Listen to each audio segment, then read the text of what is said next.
So we're back live and so I'll call the committee back to order. And we have our guest person, Michael O'Grady here, and we're gonna run through some of the issues that we have in a committee bill that will be presenting Senate floor, hopefully. You want to do a quick Sure. run through, Michael? So this is Mike O'Grady at the Office of Legislative Counsel. The Agency of Agriculture has proposed multiple quote unquote housekeeping provisions as they do every year. Some of those provisions will be in a House Committee on Agriculture committee bill, and the others are in this bill in front of you. The deadline for Senate committee bills is the end of January for introduction, but as you know, you can introduce and bring it back to committee instead of going to immediate action. So I will just start walking through the different provisions of the bill. That'd be fun. The first section, section 1, relates to agricultural water quality. The state has a program called the Vermont Critical Source Area Seeding and Filter Strip Program. It's similar to a federal program called CREP, where farmers are paid to take certain land out of production for a defined period of time for a payment. And other incentives sometimes. It's usually the land that they're being paid to take out of production is somehow environmentally sensitive or flood resilient or something of that sort. So that program exists in Vermont at the state level. On page 2 of the bill, you'll see that part of the agreement for entering the program is that you will not rotate an annual crop on that land for a period of 10 years. So it's effectively a 10-year term requirement. And the agency is asking for that to be struck so that there's more flexibility in the terms that they enter into with farmers. They have asserted that farmers are reluctant to enter the program on a 10-year basis because it limits their ability to use that field. And so they want a little bit more flexibility in the program. So they aren't getting sign up that they think they should be. That is correct. They believe that they can get more buy-in and better results without the 10-year obligation. Right. Thank you, Mr. Chair. So Michael, just the way it's written, I'm assuming something, and I want to make sure. If this were to happen, the farmer and the ag agency could make it as short as one growing season or as long as 11 years. Well, there would be no term requirement. You are correct. So the agency would have discretion in the term. I will say that the federal program, it's typically 8 to 15 years, but their payment and their incentives are greater. So it's more of a enticement to the farmer. Is there federal money that goes through this? This is purely a state-based program. Some money, if farmers don't sign up, must be just saved. Right, and I don't know how much has to be returned to budget adjustment, if any. But they can't double dip. They can't get an agreement with PrEP and the state. Not for the same land. Okay. Any other questions? Okay, so the next few sections, 2 to 6, relate to what are called agricultural warehouses. Right now, if you are storing certain agricultural commodities in a warehouse, you need a license from the Agency of Agriculture to do that. But some of these commodities are also licensed in another way. For example, dairy, you need a milk handler's license in order to produce dairy, and you're also storing that product at times where you're producing it. Similar with meat. So what the agency is doing is to try to reduce that duplicative licensing requirement. And only require the general agricultural warehouse license where the entity, the ag commodity producer is not already licensed. And so you'll see the first section, section 2, amends that chapter of law related generally to agricultural warehouse licensing. And you'll see on page 3, what is subject to that licensing is being amended. So it's no longer going to be for milk, cream, butter, cheese, dairy products that milk handlers produce. And it's not going to be about meat and poultry, it's going to be about eggs and produce. Because those entities don't already have a license from the agency for production. So they will continue to need an agricultural warehouse license from the agency for the storage of those commodities. And you'll see that there's a couple of conforming changes in section 892 on line 8 on page 3, referencing the full name of the agency, and then some gender neutrality changes. 893, there's no change there, but I included that so you can see what the fee is. The fee for a license, a warehouse license, is $125 a year. And then you come to section 3. This is an amendment to the definition of who is a milk handler. And you'll see that the activity that they are approved to do includes storing or processing milk or other dairy products. So storage, what they previously had to get a warehouse license for, they are now authorized to do underneath the milk handler license. And then you'll see a specific change on page 4 under the milk handler license, line 7, that it authorizes that entity to store milk or milk products. There's another conforming change for that on page 4, line 20. They get to store the milk or the milk product, dairy products. One thing I want to note, remember how I told you that the agricultural warehouse license is $125? Well, the milk handler license is $50. So there's going to be some revenue impact in these changes because there will be fewer entities paying that warehouse license fee.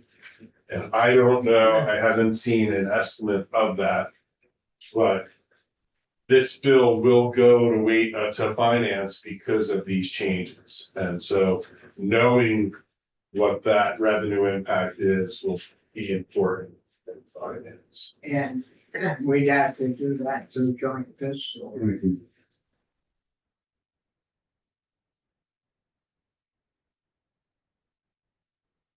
So moving on page 5, line 12, section 5. This is the amendment to the poultry slaughter and livestock slaughter chapter. There's first a gender conformity change, changing public warehouse man to warehouse operator. And then in the licensing, where storage is already authorized for the storage of meat and meat food products or poultry products. Where you see that on page 5, line 8, 19. But on page 6, line 15, there's an exception. It's where your establishment is listed except for public warehouses. So this basically eliminates that public warehouse license requirement for the producers of poultry and livestock products. They already have the authority to store, but they had to pay a license fee for that warehouse. You're eliminating that warehouse license fee as part of what their overall establishment fee is going to be. So if that's gonna be eliminated, what kind of fee is taking that place? You'll see on page 6 for the slaughterhouses, it depends on the size of the establishment. For something that's 300 square feet or less than 300 square feet, it's $50. That would be the same as what they were paying. For their establishment, but for their warehouse, they also had to have that warehouse license. So they're They don't- saving that. They're saving that, they're not paying that anymore. if they were over 300 or over, they were paying $100. They are paying $100 for their establishment. So, There's gonna be some lost revenue there. uh, Not huge. I mean, there aren't that many commercial slaughter establishments in the state. and there's 300 footers, not very big. I mean, that's pretty big. So there's gonna be many paying the $50.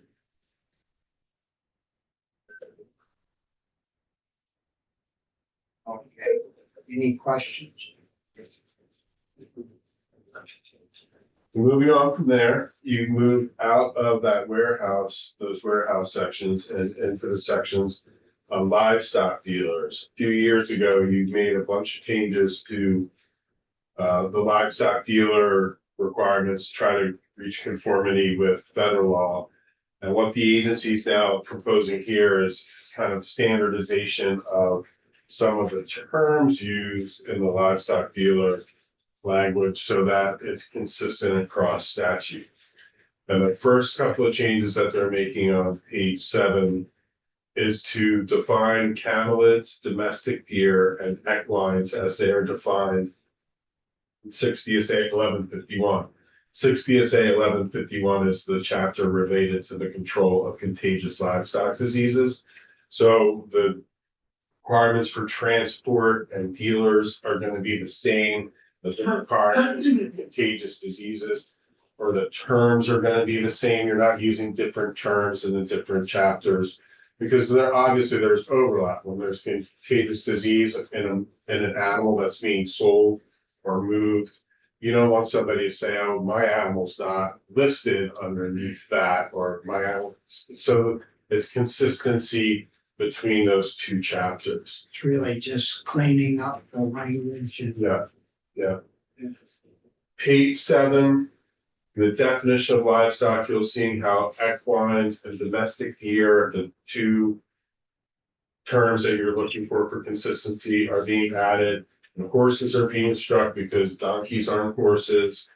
And fallow and deer, red deer, and reindeer are being struck because they all fall under the definition of domestic deer. I have highlighted the term domestic animal because that's often confusing to people. It doesn't mean a pet or a dog, a cat, etc. It means effectively livestock is determined by the secretary that's being raised for a farm. So that's always one, you're gonna get a question about that. Whoever is reporting this bill is like, does this mean that my dog are livestock? No, it doesn't. Well, it depends on who asks the question, right? So I guess. Yeah. So, Yeah. So it's only livestock. yeah, So is there a reason not to define that as one of these terms, to define everything else? You Why would we could. not? but the thing is that the way that domestic animal is defined elsewhere in statute in Title VI, it includes pretty much everything that's defined as livestock. So that's a question, I think, for the agency. If you're looking for conformity of terms, do you really just want to change the definition of domestic animal so that it means livestock or vice versa? Because it does create confusion at times. So, so the definition of livestock should be changed. So here's what the definition of domestic animal is. It's cattle, sheep, goats, equines, deer, American bison, swine, poultry, pheasant, checker partridge, quail, piscine birds, ferrets, camelids, ratites, and water buffalo.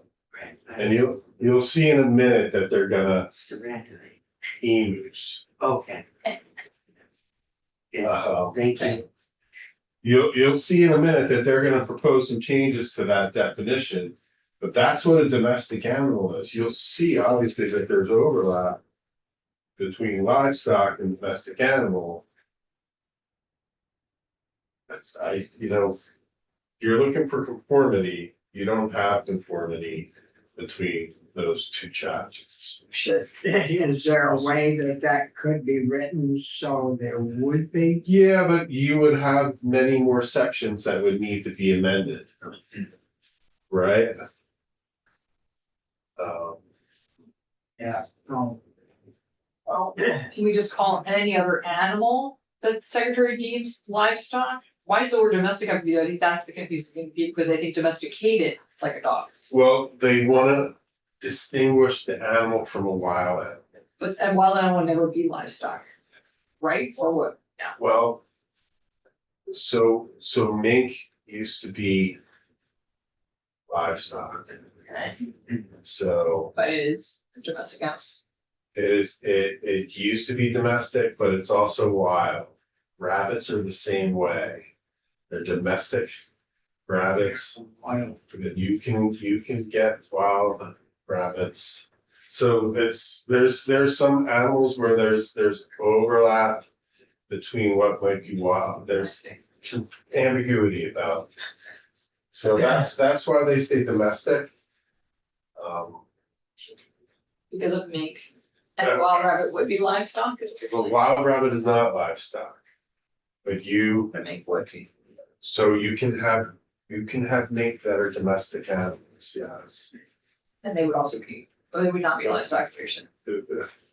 Fish and game would, They would have to be designated by the secretary They're not. and their. Okay, So there used to be mink farms in the state, they're not anymore. but they're not deemed livestock, so calling them an animal.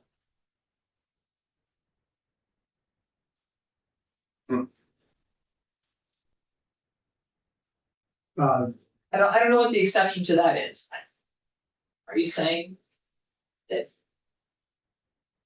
secretary deems livestock for the purposes of this chapter, some animal? So here's an example, trout. Yeah. So you can raise trout underneath the RAPs. The trout is obviously also wild. So it has to be a trout that's basically raised, not for release to the wild, but for Consumption. what they call culture trout. And so there are some gray areas there. Talking to the agency about how to provide that conformity, I think you'll get. Yeah, I don't personally know how to resolve it. Right. But there's definitely some confusion. What better time to clear it up? So moving on page 8, you'll see some gender conformity changes on lines 1 through 3 in the definition of packer. You'll see similar changes, page 8, line 16 through 9, not just gender conformity, but really just clarifying a transporter is a person who transports livestock. They're not a livestock dealer. Because a transporter is somebody that actually doesn't deal with livestock, they just transport it. So that's a clarification. That brings you to section 8. This is really clarifying language for the issuance of each applicable license, because under this chapter, you now could get a livestock dealer license, you could get a transporter license. For each issuance of each applicable license, person files an application on an agency provided form. So you're not gonna be submitting one application for both your livestock dealer license and your transporter license. You have to put in one license application for each license. if you know, there is a difference between a transporter and a seller of livestock. Right, the transporter is prohibited from selling or buying livestock. They can only transport. But they used to be called livestock dealers. It used to say a transporter is a livestock dealer. But the livestock dealer is a person that buys and sells livestock. So that's why the change on page 8 is being made to the transporter means a person who transports, not a livestock dealer who transports. And the fee is gonna be stay at 175. Yeah, yeah. And 100 for transporters, which is current fee.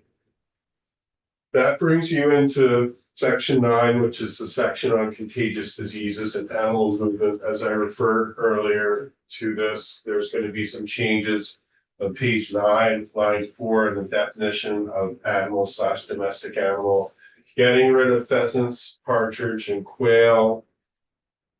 Technically, they're poultry.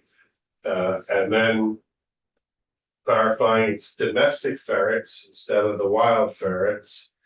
The camelids, the ratites, water buffalo, and any other animals that the secretary deems a domestic animal for the purposes of this chapter.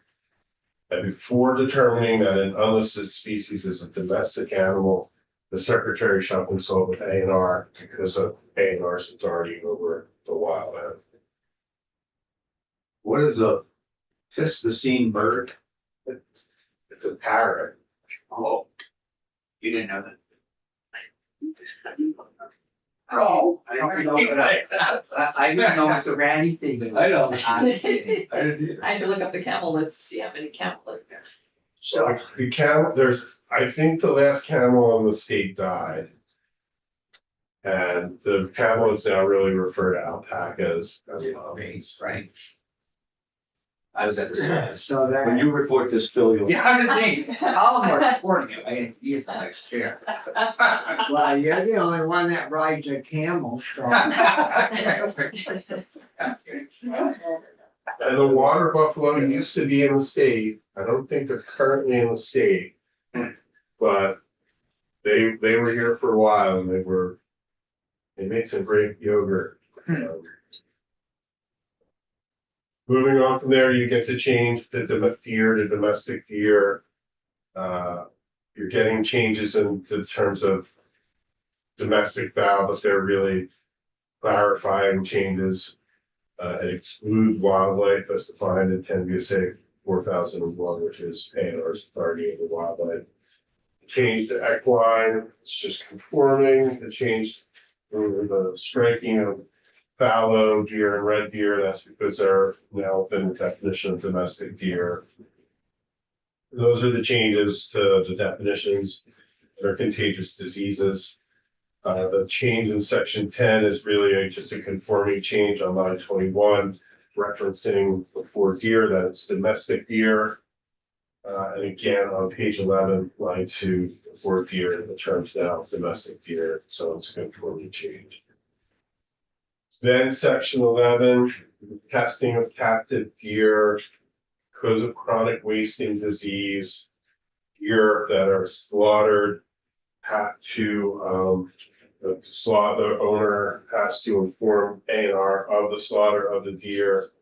And they have to make the carcass available to the secretary for testing. Again, this is just a conforming change. Captive deer operation means a place where domestic deer are operated. Do you know if we still have any captive deer friends? I think there's one. I think it's I had one up in Holland, I know, but I think that is. But we have one in Bennington too, I think, near the vet center. yeah, Yeah. Is I that- was just gonna say, I can't remember his last name, but his first name is Hank. He's a veterinarian, and I think he keeps some deer. Okay. I don't, the deer at the veterans home, I don't think we ever could control them or. There was something. There was, yeah, I remember something a while ago. We talked You about basically allow for those deer to be on like pets or something. without triggering the prohibition against. Um, They always still have them.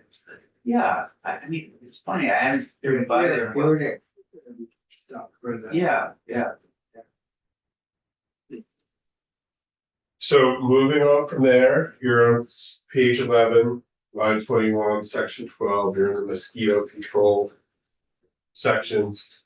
The first thing is a change from shall to may in the secretary's authority or duties under the mosquito control program. Instead of dictating that they have to survey swamps or map each section of the surveyed swamps or investigate the mosquito other biting arthropod lake history and its habits. You're saying that they may do that. It's not a mandate anymore, it's discretionary. Then on page 13, there's currently a requirement that before issuance of a permit for the use of a larvicide or fungicide for mosquito control, that the secretary has to seek the advice of the Agricultural Innovation Board. Remember, the Ag Innovation Board took the place of the Pesticides Advisory Committee. The Pesticide Advisory Committee would always be consulted prior to the issuance of one of these mosquito control permits. The agency is looking to strike that requirement that they consult or seek the advice of the Ag Innovation Board. I don't know if they gave And why, do rationale. you know why they wanted to strike that? I am looking that up right now. I'm not sure that they did, you know. Yeah, they didn't provide, Well, we had Steve coming tomorrow, so he's gonna fill us in on that. okay. At the bottom of that page, page 13, going on to page 14, line 21. It's basically, instead of saying a landowner may use biological larvicides or fungicides on his or her own land, it's now a properly registered mosquito control pesticide for mosquito control on the landowner's land without obtaining a permit. You don't need to get a permit. You're a landowner, you don't need to get a permit for mosquito control from the agency for the stuff that you can buy that's properly registered at the hardware store. It just has to have been designated by the secretary as an acceptable control product. It's, Because you have a right to, if it's sold over the counter, you have a right to use it. yes, subject to what's on the label, the agency can't change the restrictions on a pesticide label that's been approved by EPA. So they can't, you have to comply with the label. And the state and the agency can't say you're waived from the label requirements because that's preempted at by federal law. This is strictly for mosquitoes too. Mosquitoes, So we had discussion, I don't know, a couple days ago about Rats. rats. Yeah. And they're two separate situations. two separate things, right? Okay. So the rats, you were prohibiting or conditioning the use of it in a way different from EPA. But if EPA said on that rodenticide, this is the only way that you can apply this rodenticide, the state couldn't change that, right? Because the preemption clause in what's called FIFRA, the Federal Insecticide, Fungicide, and Rodenticide Act, that says states have to comply with the label. But it doesn't say that they can't prohibit or restrict the use of it. So here, you're allowing people to buy these mosquito control products for their own property. And the only condition really is that the secretary's approved it for its use, and you have to comply with the label. Because that's the federal requirement. That, we have that other bill, dealing with the rat question. I don't see how this is different. Why would we not wanna So fight mosquito guys? you, you could prohibit a larvicide in the state. You could say, we're not going to allow that larvicide. But the label would say, if you are going to use this larvicide, you have to use this dosage amount. So, but the state could prohibit it. It couldn't say you can use a different dosage amount if it was going to authorize it. So that, you can't change what's on that label. And that label theoretically has been designed to provide for its safe use. But we're finding with the raticides that they're not being properly used. That they're probably being used according to the label. The label probably doesn't say, We can, don't apply it outside or we can be stricter. right. You can restrict the use of a pesticide in the state and including how it's registered on the state. And that's what the rodenticide bill does. It restricts how it's registered. I know we don't like mosquitoes either, so why would we want to allow mosquito? Well, this is like, do you want your farmer that has a mosquito control problem on their own land to have to go get a permit for a product that the secretary's already approved for use according to the label on that product? Now, when the agency's approving mosquito control permits, it's usually for that wider regional application by a mosquito control district. Generally, they only issue those permits to mosquito control districts in one or two municipalities, but do you want to have to issue a permit to a landowner that's for a product that has already been approved for use according to its federal? I just don't know if they use too much of it or they don't use it properly, what recourse do we have? Because we won't know because it's their. But the recourse is that generally, well, it happens. It happens because there's drift, right? Yeah, And there's drift and when there's drift, there's usually complaints. And when there's a complaint, the agency has to respond to a complaint. but then it's too late. Hmm? Then it's too late. Right, but then there can be enforcement, there can be assessment of penalties. So as long as the person owns the land, they do according to the label, they're okay, but if they go outside of those limits and overuse it, there's repercussions. Thank you. So moving on, page 14, section 13, there's a requirement right now that the employees that the agency uses for mosquito control have to be mosquito control engineers or technicians. So there isn't actually anything called a mosquito control engineer. So you don't get a professional engineer license to be a mosquito control engineer. So they just wanted to be the persons, the trained persons to carry out the provisions of the title. And then in the grant program, section 14, which goes on to page 15, this is really just kind of clarifying language.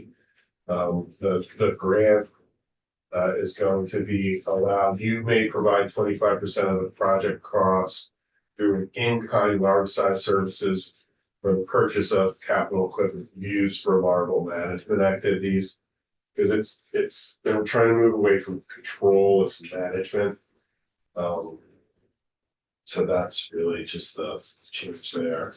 Page 15, line 15 is changing technician to person. And then you come to page 15, line 18 to changes to the Vermont Agricultural Credit Program. And does everyone know what the Ag Credit Program is? Fine. So it's a BETA program that the statute required to be created that provides an alternative source of credit to farmers and forest product businesses when they can't get credit financing. Oh, they came in Yeah, because it's all of, set. they came in visit, right, yeah. Um, So what the ag, Wapita, Cassie Polhamus is proposing is changes to that ag credit program. First change is on page 16. In order to qualify as an ag facility, or a forest products facility, you have to have been primarily produced, the products needed to be primarily produced in the state. So that means 50% or more, and she's looking for a little bit of flexibility there and would like to reduce that to partially produced in the state.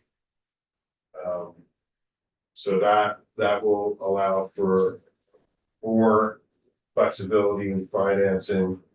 She also wants financing to be available under the farm ownership loans, where you can get a loan for an ag facility to be available for worker housing or farmer housing. As you all know, housing is a big pressure point in the state right now.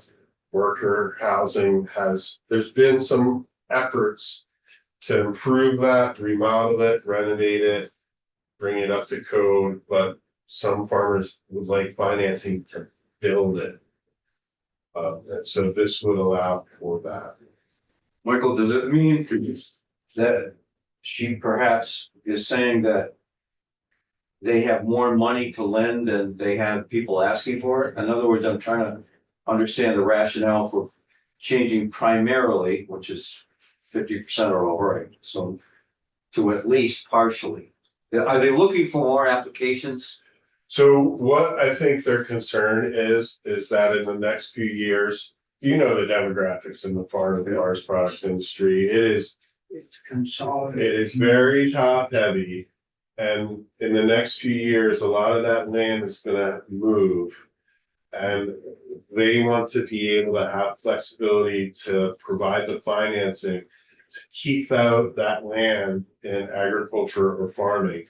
And so part of that is changing these eligibility requirements to allow for that.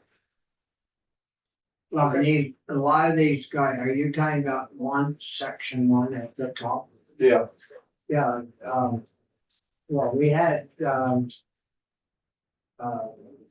logger in, Oh, where they only worked 102 days Yeah. instead of. Sam Lincoln's group. Sand. Yeah. And what's happening is they're going even out of state sometimes to do work because it's too wet here or whatever. Yeah. And so it isn't, primarily, their work is going not primarily here, it's getting to a bigger area.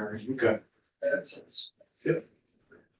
So the next change, substantive change, is on page 17. So the way that the farm operation is defined, where you can get financing credit, it doesn't include those specialty providers. It doesn't include like the farriers or the mobile large vets. And they are proposing to make that the financing available to them by changing the definition of farm operation to include those specialty service providers. Okay. And then last, there needs to be another section added to the bill. And so she is looking to strike the requirement that applicants are residents. She wants the business to be located in the state, but not the resident to have to be, the owner of the business to have to be a resident. And so there needs to be another section added in 6 VSA 374H, striking the residency requirement for an applicant for assistance. It's not currently in the bill. That's why. So, well, you know, we gotta work through all these things, so. Are you gonna do that? I can add that in before you introduce it by the committee bill deadline. Well, either that, or once we get it, if it's got a heading of any type, we can add it as an amendment to the bill. So, Right, I mean, I assume you're gonna introduce it and commit it back to committee, and so you would then be amending the bill that, you know. I can do it either way. I Yeah. think for purposes of clarity, we'd have to bring that in Tuesday, right?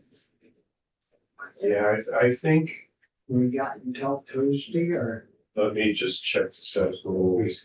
And you always have to check with Secretary Blumer about how he interprets those rules. Yeah. Because he's the, Yeah, we got until Tuesday. Tuesday's the third. We have until the end of the month. We have until Wednesday, right?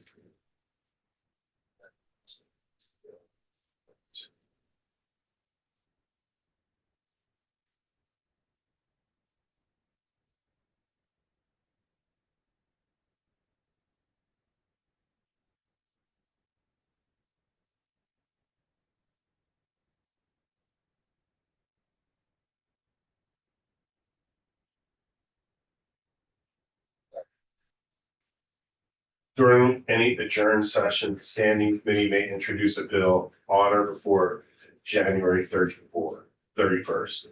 So may introduce the bill. That's what you need to talk to Secretary Blumer about.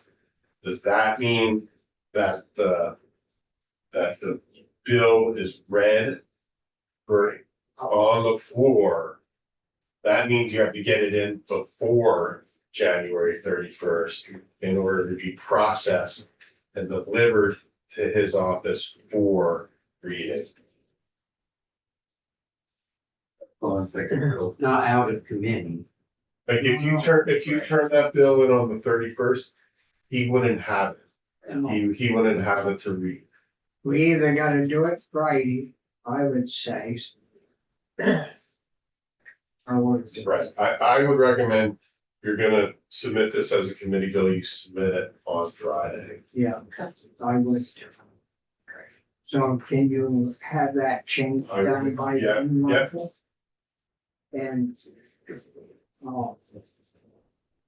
So, to submit a committee bill, I wonder if he'd ask me to vote. You don't, you just, you can talk to him about how Yeah. he reads it. And then you stand up. and Yeah, move just to ask to have it read. recommitted. Recommitted, and we can change it any way we want. Right, yeah. Yeah, so. But if Michael has time to do that addition to this, we may as well load it all in and do a clean copy and We take can, it up to Boomer. Yeah. And, but I almost think a committee bill, we'd have to still vote it out of committee. To get Yeah, it you upstairs. you do. So Friday, make sure, Linda, that's on Okay. the calendar for us, that we vote out our committee bill. We have a really packed, we have a really packed day Friday. You know, tomorrow Steve is coming in at 11, maybe that will be the time. we could vote it out tomorrow. Sure. Can you have it done? Well, I want you to be sure and think about it, so you support it. You know, I want you to make a snap judgment. Well, I can vote no now. But if we, Well, if because Michael, it's gonna come back here anyways. yeah, if Michael has that, I can do, I'll have it ready for you tomorrow. we'll vote it tomorrow, and then we're really in good shape. Yep, good idea, good suggestion. Anything else, Michael? No. Anything from Michael from the committee? No. No. Thank you very much, Michael. You're welcome. Appreciate your work. And, so I'm trying, 11 tomorrow? was you just gonna send that to us, Michael, or? Yeah, I'm gonna add the section and get it approved. It'll probably be sent to you and Linda by the end of today. Yeah, that, but you wouldn't have to come back, but I don't think so. not till we get working on it. All right. Yeah, very good. Thanks. Yeah, thank you. Are we ready to stop? Oh, is there anything else that the committee wants to bring up, this morning? No? Guest, anything from you folks? No? Oh, yeah, everybody's being so real today. What a great day. You did a wonderful job today, so that's why. You did a great job today. It was a pretty heavy lift. But anyways, thanks a lot and we'll adjourn the